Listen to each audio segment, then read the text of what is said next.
O mga boss, sabi ng Meralco, magtataas na naman daw sila ng singil next month. Puta, kakataas lang ngayong buwan. Next month, meron uling dagdag singil.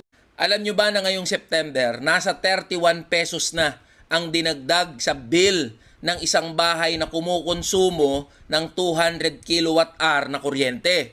O next month, nasa 66 pesos na ang ine-expect natin na dadagdag sa electricity bill natin. Putang inang Meralco tsaka gobyerno to, walang awa sa mga consumer. At alam nyo ba mga boss na isa sa malaking kagaguhan nitong Meralco tsaka ng gobyerno, sinisingil tayo ng pagkalaki-laki doon sa hindi naman natin kinonsumo o ginamit na electricity. Ang tawag dyan mga boss, yung system loss.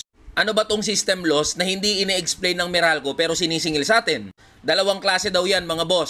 Yung technical tapos yung non-technical. Madali lang intindihan yan mga boss. Halimbawa niyan technical loss mga boss,